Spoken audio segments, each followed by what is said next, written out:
Hello, everyone. Welcome back to Unfiltered Vet Discussions. My name is Kelly, and I am being joined by Stacey, Peter, and Phil.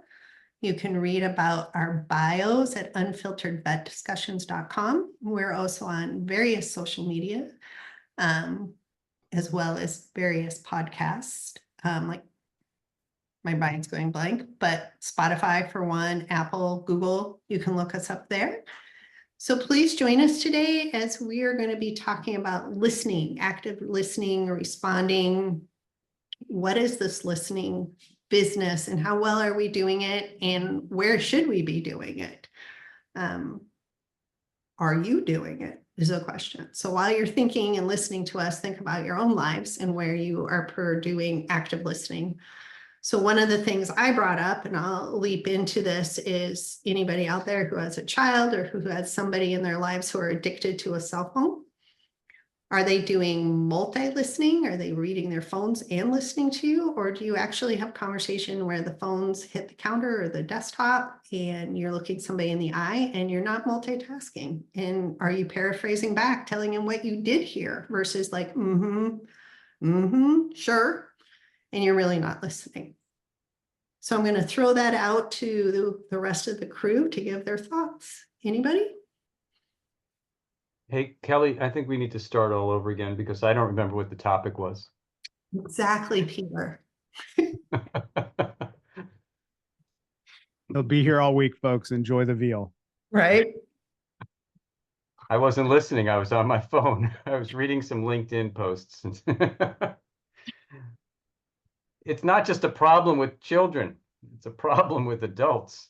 It is. It is. And then people react because they're like, oh, I don't want to show that I wasn't listening. So they're just going to react with something, right? And hope it like hits the mark, which then is very obvious usually that you totally blew the mark. Well, part of the problem is actually, I think, in the physiology behind how fast your brain works and how fast your mouth works. And there's a huge discordance. I did some serious following of this man, Oscar Trimboli. I'll drop him here in the chat with you guys. Have you heard of him before?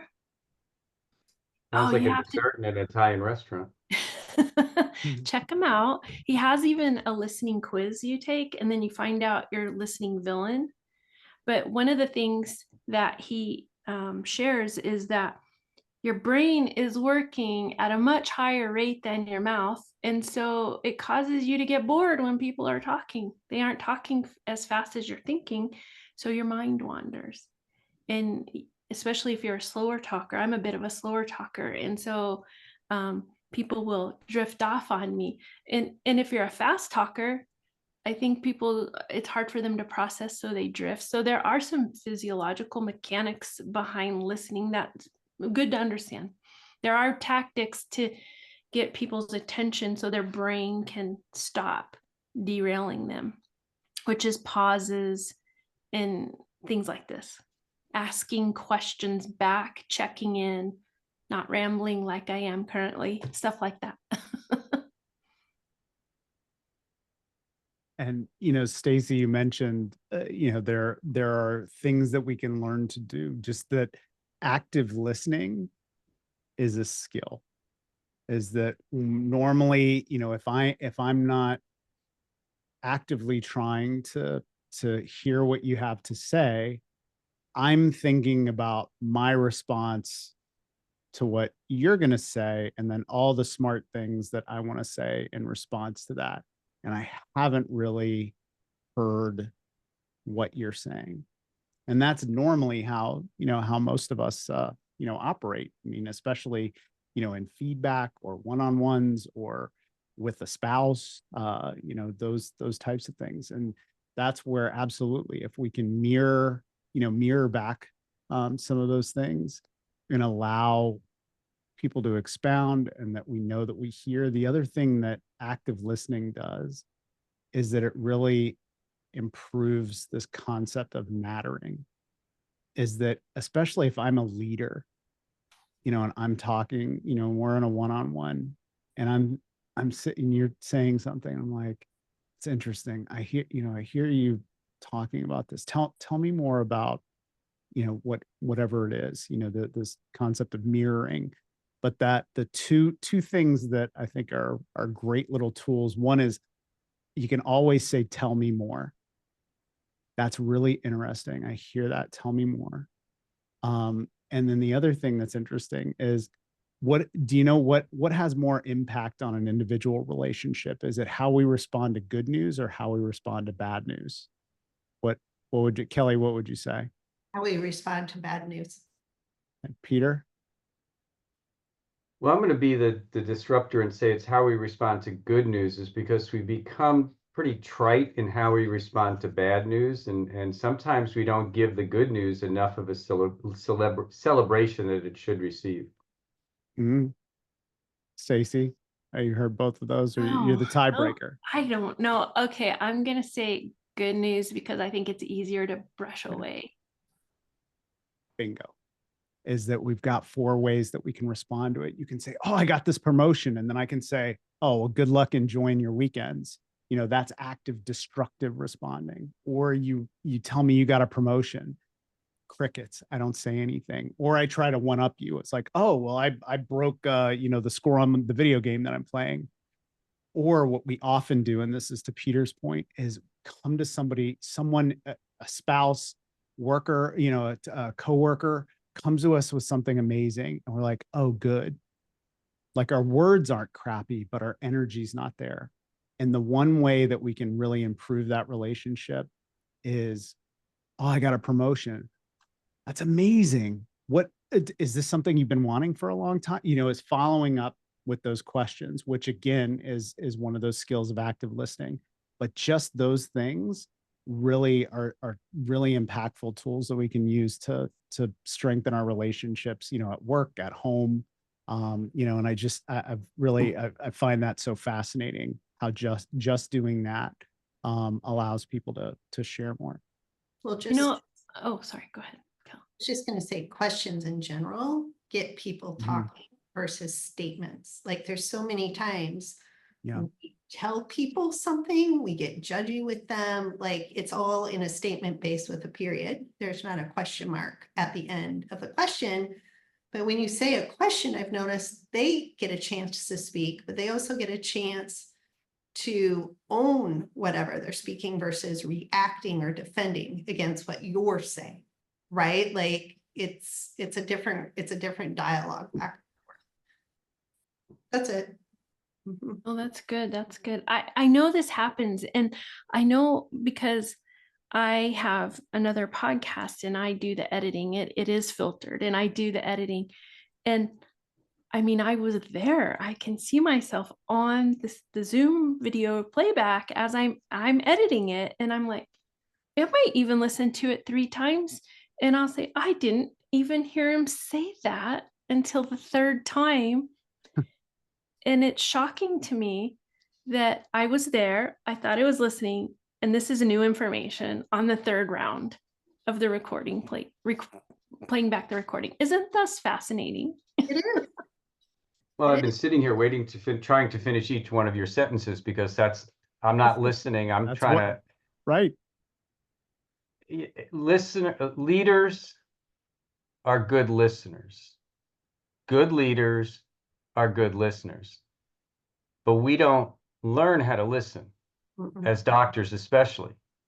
In human healthcare, the average doctor asks a question of their patients and interrupts them in 15 seconds. I'm not sure we're much better. And we don't teach active listening in the exam room.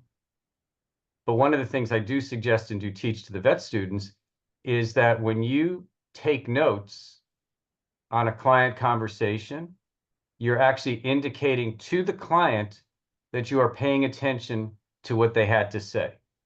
Now, if they're typing, hopefully they're typing notes about what the client's history was or whatever the case may be. But active listening, you can demonstrate active listening by just repeating back what the client, what Stacee said, what Phil said, what Kelly said, and said, I just want to clarify what you said, because it really does reflect that you paid attention. We are not good at paying attention. We are good at preparing our response to somebody else, but not hearing the words that they say, which is probably part of many divorces from that standpoint, because of that. So active listening can be taught, but Mhm, we don't teach it. mhm. And it really needs to start at a 3-year-old level, because that's when really the listening skills develop. And we don't always listen to what our children are saying or trying to say when they say why or what or how. So and I mentioned earlier that veterinary medicine has 3 significant weaknesses, in my opinion: lack of leadership, poor communications skills and styles, and failure to train. Well, they all kind of go with listening, don't they? So much harder too nowadays though, because we're in a society where we're delivered, things in 5-second, 10-second clips that if we don't like it in the first few seconds, we scroll past. And I think this leads us to not listen even more because if you aren't going to entertain me really quickly, I'm checking out. I feel like this is what a lot of the younger generation does. I even catch myself doing it. I'm not a younger generation anymore, but it's a trap of the social media. I think the social media realm is making it way, way worse. What do you guys think of that? Wow, I live and breathe this all day long. I was researching, and now of course I can't remember this. I was speaking in February, but it was in the thousands. It was like something like we see 4,000 marketing messages a day, be it visual or hearing about it. We can only really pay attention to 100. And we really only absorb like less than 10 because we whitewash it, right? Like we can't assimilate that much. Another one that goes to your point, Stacey, is we see more images in a day than somebody did in their entire life in the 1800s. So think about that, right? Like how much information is going through our brain, and our brain can't keep a hold of every single one of those. Like we can't grab onto it and keep it. So we let it slide. And then we focus in on whatever's grabbing our attention for whatever reason, right? Because that's what we're saying to ourselves. That's important to me for whatever reason. Unfortunately, it may not be the person. You may not be active listening to a person. You may be active listening to whatever's on social media because you feel that's more interesting than the person in front of you. And therefore you miss a whole conversation about that, so it's hard. And there's, like I've said this before, I'm sorry, Peter, there's this whole new generation coming up. There's a whole psychology around time and waiting and how quickly you respond on the device to mean that, and it means something to their relationship. Absolutely. It's the dopamine ping. And it's basically looking for those 3 little dots that indicate that they're going to respond to you. And the fact is, we've got 5 generations of people out there, all who have different communication styles. And it makes it really hard as the new generations grow and they're talking to their grandparents, whose communication style was in your face, because not everybody had a telephone. Nobody had cell phones back in the 50s, 60s, 70s. So for those of us who grew up in the non-cell phone, black and white TV, 3 channels generation, we actually had to have dinner conversations. And damn, if you didn't answer your mom's question, you weren't getting dessert. Well, now there's Grubhub and you'll have dessert delivered to your room later. So it is an interesting world and part of maybe there should be a required course in elementary, high school, college on living amongst 5 generations. Mhm. And talking to them. Communication to, I did a talk yesterday on leadership in the TikTok, leadership to the TikTok generation. Completely different. You got 288 characters and 2.5 minutes to get your point across. Mhm. You know, a funny story is when me mom, who was 92, was in the rest home, and I would go see her. One time I went to see her. I went quite a bit, but this one time, it's pretty boring. You're sitting in their room. You just, I by habit grab my phone and I start scrolling away. And my me mom, she looks at me and she's like, "Oh, honey, are you bored?"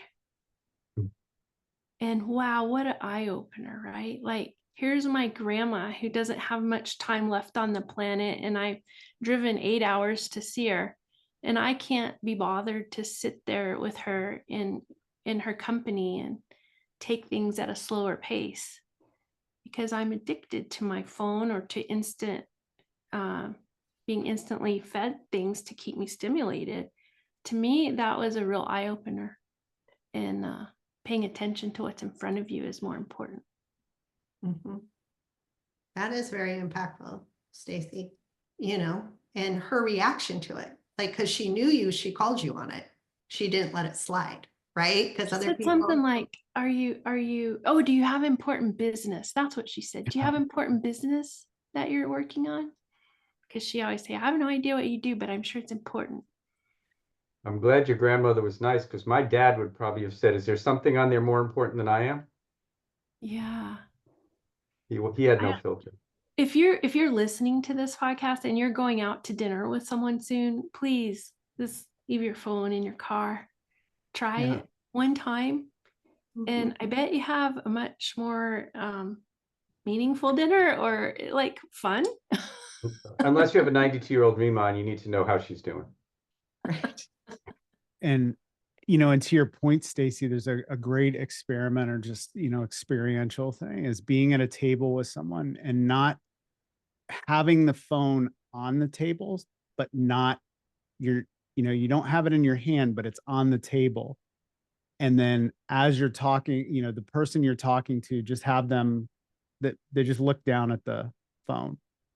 What does that And say? how that feels, Mhm. when we're doing it versus the phones are completely, off the table or in like after we did that, we ended up, when we go out to dinner, we try to put our phones all in mom's purse, and my wife's purse so that, they're not even on the table for us to, to look at. But it's just, and it goes to the mattering and, and do I feel like I'm the most important thing? Or do I feel like I'm being heard, in this moment? Yes. And, be that a client or be that, a team member or, a loved one, to your point. And it's just, I think when we get hit with those experiences, like you did with your Mima, like, it's like, wow. Yeah. Like it's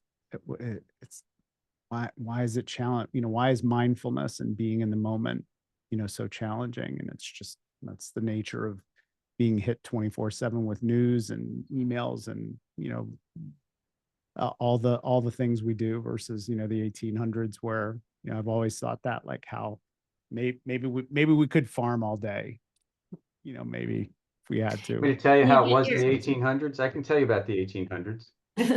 You get your If picture Jules was taken here, once he would a he year. would yeah. Once a lifetime, you would get your Right. photo taken. Now he takes so many You'd have selfies. to sit there for 20 minutes while it processed. Yeah, that's how Polaroid got rich, because people needed that. That was the first step in immediate gratification from that Yeah. standpoint. I want to gamify that dinner, though. I want everybody to put their phone face down on the table, Mhm. and the first person to touch it while you're still eating pays for dinner. Ooh, Uh, I like that one. does said person have to have a job? Right. Well, if not, they'll be taking a large loan from Phil's mom. Phil's wife, excuse me. You said Yeah. mom's purse. That's where that came from. So, but Yeah. it is interesting. We should have a quiz for the people who listen to this podcast to see if they were actually paying attention. Yeah. Ooh, that's a good thing too, right? Well, and again, just from a CE standpoint, since we are talking mostly to veterinarians, how many of us actually go to a class and pay attention? And how many of us go to a class and have our phones out and walk out of the class and say, well, that was fun. I got some work done. Talk about active listening. I mean, Stacey, when you were in veterinary school, Phil, when you were in veterinary school, did they allow computers in the classroom? We didn't have computers when I was in veterinary school, really. Bill? I mean, No, we didn't. We didn't really have computers in there. We had, whoever was Well, presenting had I'm from the theirs, but- tablet generation when tablets were stone. So Moses gave me my education. But so I teach, and virtually everybody's got either a laptop or a tablet in the classroom. And when I have guest speakers, I walk around and I see what they've got on the screen. Let's just say it's not a lot of veterinary stuff, but Amazon's getting a lot of sales and YouTube's getting a lot of watches. So we have a generation of students at all levels that are not engaged in the process. And that's going to be interesting to see as we go down the road. I mean, all of us speak and do the lectures for the veterinarians and the technicians and staff. And I will say, I know each of you put a lot of effort, as do I, into your presentation. And boy, does it hurt when people are on their phone during your talk. It just kind of hurts your feelings quite a bit. And I'd prefer them to leave and go do it in the hall, because I feel like people think they're being all sly in they'll sort of look up a little bit, but you can tell they're not really listening. And it feels really bad when you're on the other end of that. Mhm. You know what I Yeah. do with that, And- Stacey? I basically tell them if they'd like a copy of the slides, feel free to send me an email, and I've got my email address on the first slide. And then I say, why don't you do it now so you can get it out of your system, and then you can put your phones away. And Mhm. you know, the other thing with that is knowing how we are as human beings. And I've gotten to do a lot of little shout out to Toby Trimble over in the UK, but done, you know, work on veterinary presentations and that type of thing. And so really about any presentation we give, for the most part, you know, if it's like what we got when we were in vet school, where it's just, you know, content heavy stuff, 15 to 20%, you know, the people who are in that talk, you know, are going to have some recollection of what we did. And we don't get to pick what 20% it is. Like, we may think it's important, but what they're walking away with is different. And also knowing that why are TED Talks, you know, 12 minutes or whatever. It's like, that's about all we got, you know? All we And so got. I realize, you know, and so where I'm going with this, Stacey, is that I would do that too. And then realize I'm internalizing what I'm saying is, I think this is important, and they're not listening to what I'm saying. And then I'm no good, like, versus they're human, like they're at a conference sitting in, you know, they're sitting in 8 lectures a day. And, you know, it's like, yeah, I've picked up my phone, you know, I try not to, but, you know, it's just, and I have ADHD. So, but it's just interesting too, with what we were talking about in our previous episode, is like, what are the thoughts that go through my head about why the person is doing that? And I'm not No, minimizing, it's true. you know, that, It's but true. it's just, I specifically remember it was a practice manager of this like 5 practice group in Florida. She was in one of my talks, and she was just staring at the wall for like 15 or 20 minutes during my talk.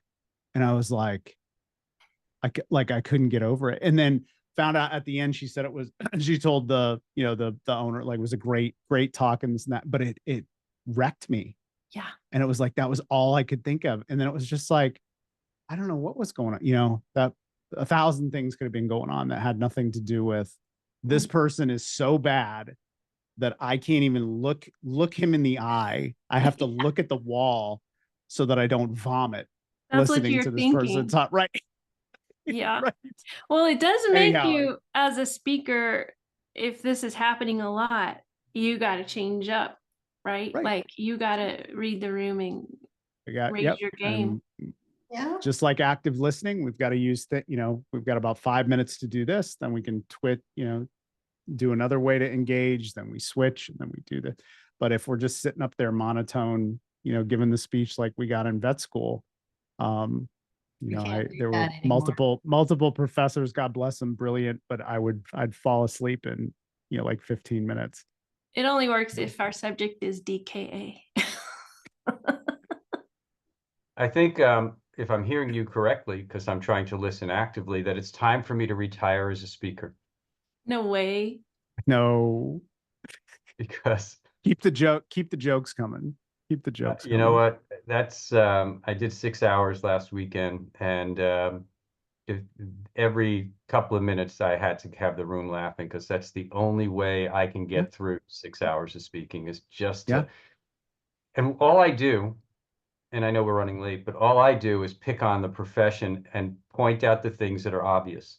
And if you want to get people to laugh, point out the obvious, because we don't pay attention to the obvious.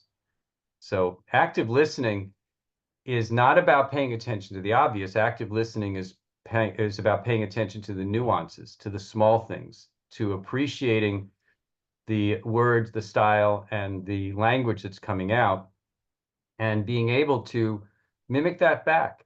That indicates you have actually been actively paying attention. We're really good at passive listening and hearing nothing. I think it's important to become active listeners and be able to repeat, reuse that information and change it from information to knowledge. And with that, we will close up today. Thank you, everybody. It was a great conversation. And we'd love to listen to your comments.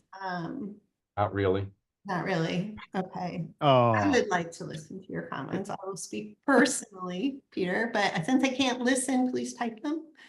And until next time, we will see you later on Unfiltered Vet Discussions. Bye.